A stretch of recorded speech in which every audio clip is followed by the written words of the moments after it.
Maths में place value का topic सबसे बेसिक है।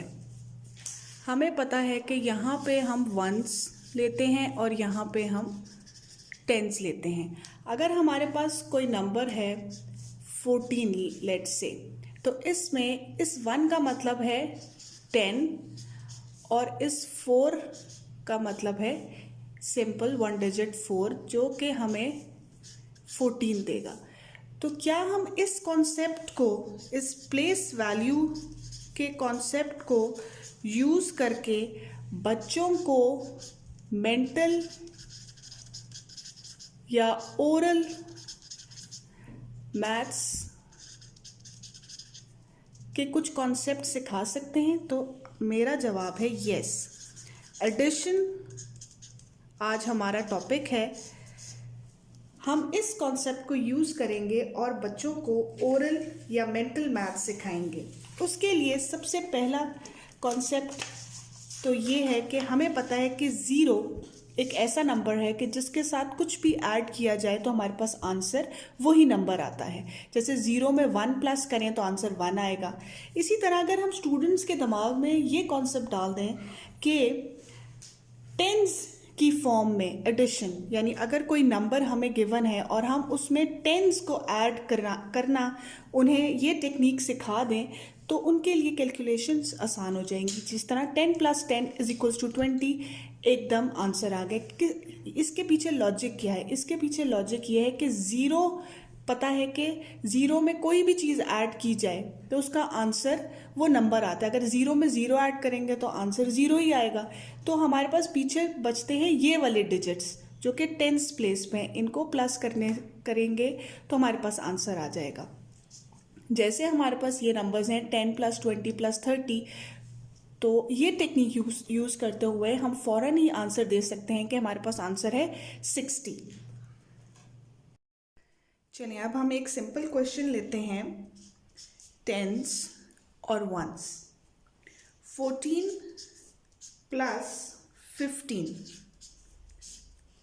एक सिंपल तरीका तो ये है कि आप 4 और 5 को प्लस करें और फिर 1 और 1 को प्लस करें।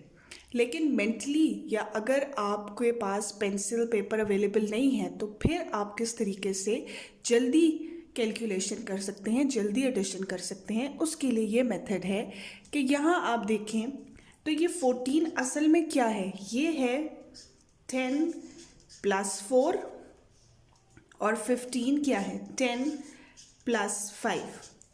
अब आपने दिमाग में ये सोच लेना है कि 10 और 10 तो 20 हो गए, ठीक हो गया।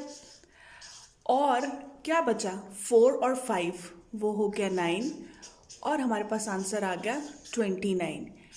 यहाँ ये समझाने के लिए थोड़ा वक्त लगा, लेकिन जब आप ये प्रैक्टिस करेंगे और जब स्टूडेंट्स ये प्रैक्टिस करेंगे तो वो कुछ ही सेकंड्स में आंसर देने के काबिल हो जाएंगे कि आपने यहाँ किसको प्लस करना है। अगर 14 है तो उसका मतलब क्या है कि 10 और 15, 10 क्या बचा? 4 और 5, 4 और 5 तो 9 हो गया और 10 और 10 20 और आपने एकदम एडिशन कर लिया। इसी तरह एक और सवाल करते हैं ताकि कॉन्सेप्ट मज़ीद क्लियर हो जाए। 25 + 22। अब यहाँ क्या लॉजिक है? यहाँ पे 25 असल में क्या है? 20 + 5। 22 क्या है? 20 + 2। 20 और 20 पता है आपको, 40 हो गया। पीछे क्या बचा? 5 और 2। 5 और 2 क्या है? 7 और हमारे पास आंसर एकदम आ गया 47। अब अगर हमारे पास 3 फिगर्स आ गए हैं और हमें इन्हें जल्दी से कैलकुलेट करना है तो आपको पता चल गया यहाँ पे 10 आ गया, पीछे क्या बचा? 4, यहाँ 20, पीछे क्या बचा? 0, यहाँ 20, पीछे क्या बचा? 5। अब देखें 10 + 20 + 20 50 हो गया।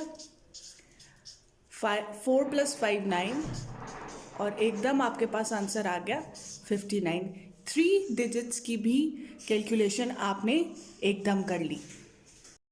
अब अगर आपके पास क्वेश्चन इस तरह है तो यहाँ आप देखें ये है 40 + 1 और ये क्या है 40 प्लस 7, 40 और 40 तो 80 हो गया, 1 प्लस 7 8 हो गया, आंसर आ गया 88।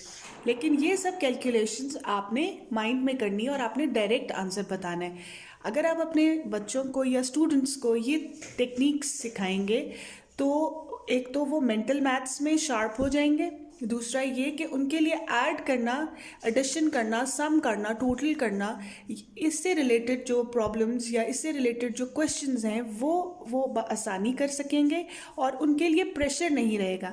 क्योंकि देखें क्लास में मुख्तलिफ बच्चे होते हैं जिनका IQ लेवल मुख्तलिफ है। कुछ बच्चों को बेसिक चीज़ें जल्दी समझ आ जाती हैं, लेकिन कुछ स्टूडेंट्स को कुछ वक्त लगता है। आपको उनका ब्रेन उस तरीके से बनाना पड़ता है या उनको वो टेक्निक सिखानी पड़ती है। तो अगर आप ये टेक्निक अपने बच्चों को सिखाएंगे कि अगर वो 10s 20s और 30s के अंदर एडिशन करें नंबर्स की, और इसके अलावा अगर आप उनको पावर ऑफ ज़ीरो के बारे में अच्छे तरीके से एक्सप्लेन करेंगे तो आई होप कि वो पेपर्स में भी बहुत अच्छा परफॉर्म करेंगे और उसके अलावा वो डेली रूटीन वर्क में भी उनके लिए ये बहुत फ़ायदेमंद होगा। Thank you.